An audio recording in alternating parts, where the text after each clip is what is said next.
Miguel with AC Thunder. Chet, Mark said there was a nice tone change for you guys defensively to start that second quarter. What do you feel like you guys did on the defensive side of the ball to change it? I think we picked up our energy. Early in the game, they were making shots from the outside, and some of that was them coming out ready to play, and some of that was us just being a little late on some rotations and closeouts. And once we picked that up, we really made shots tough on them and started to get some stops. Shai, calendar year 2023, you guys have won at about a 50-win pace. I just wanted to see your thoughts on the growth that you've witnessed from this group and experienced together over the course of this last year. Yeah, we've done a lot better, put in a lot of work. I expect us to get better. I'm not surprised. Yeah, we got to keep going, keep getting better. Shai, we saw a few weeks ago teams started pretty dramatically play off of Josh regarding some centers. He told Mark that he had not really been played that way and kind of threw him off. He seems to have adjusted to that. I just wonder what you've seen from him in the last couple of weeks and what you've seen, maybe the change in his confidence being guarded that way.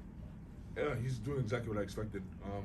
I said this before, every young player gets thrown different looks and has to adjust, especially early in their careers. I've had to go through it. Teams are going to try to scheme and take you out of your comfort zone, and that's what we saw. And Josh did exactly what he's supposed to do, learn from it, get better, and attack it. And he was killing it tonight for sure.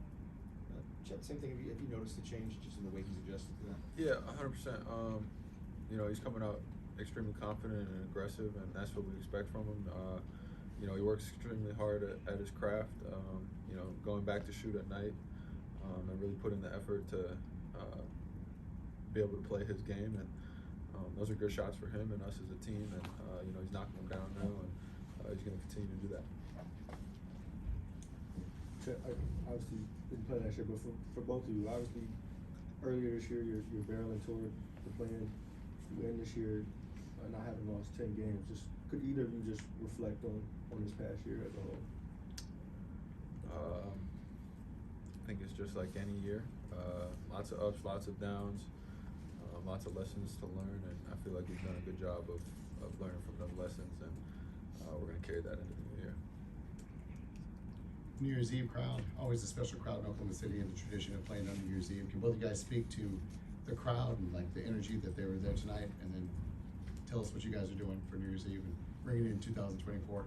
Yeah, they bring it every single night, New Year's or not, and tonight was another night where they brought the energy, and it really picked us up as the game got going. You know, we really fed off the crowd after that first quarter, and we're always appreciative to have them, you know, holding it down. This for both of you. When you got the balance scoring like you had tonight, especially the starters, how do you feed off of that in terms of the assists? I mean, the assist numbers are up. I mean, does that really kind of just make you want to look for the open man even more so, I guess? Yeah, go ahead. Yeah, we just try to play the right way. Whatever's going on, who's scoring, who's not scoring, we don't notice. We just try to all be aggressive, play to our strengths, and play the right way, and put our teammates in the best advantage to score. I think that's how we go about it. Yep.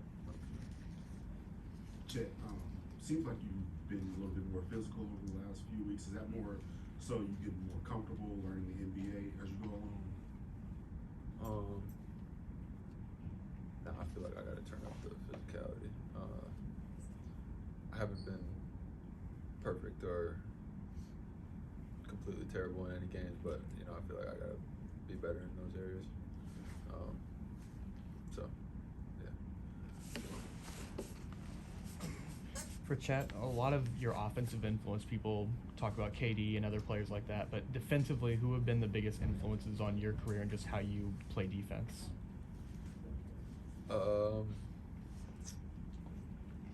Part of it just, I guess, instincts, part of it coaching, part of it teammates, just trusting me to have their back on certain plays, especially at the rim. And then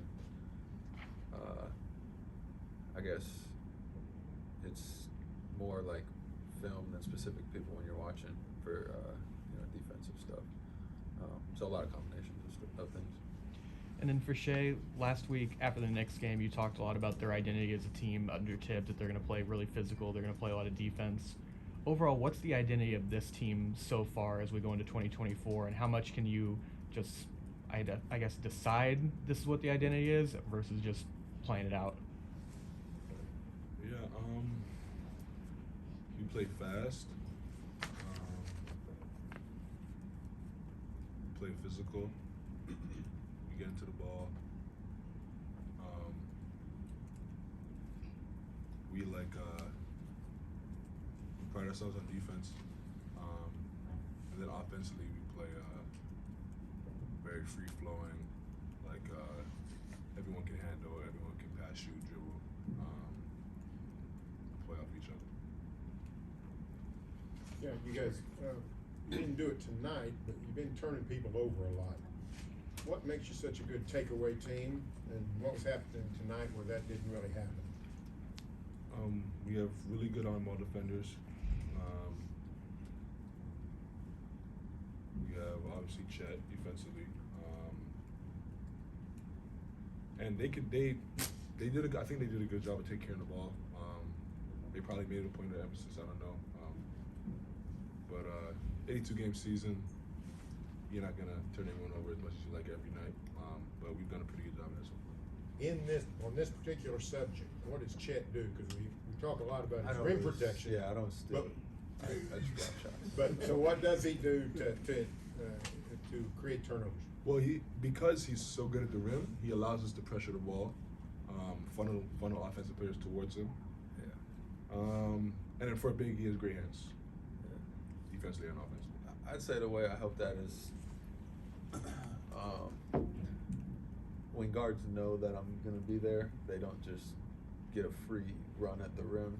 So they kind of slow down, and then that's giving whoever's behind a chance to catch up and deflect either the dribble or the pass after that. So just kind of presentation, I guess, and making the offense have to think and make the second play. Chet, it seems like game to game you're getting better at setting screens. What goes into screening at this level, and any adjustments you've had to make in that category? Yeah, just understanding coverages and schemes and what other teams are doing. That affects the way I'm screening, the angles, and the kind of attacks out of that. So I'm kind of learning as I go to see that in game in real time and adjust. Anybody else? Thanks, guys. Yeah.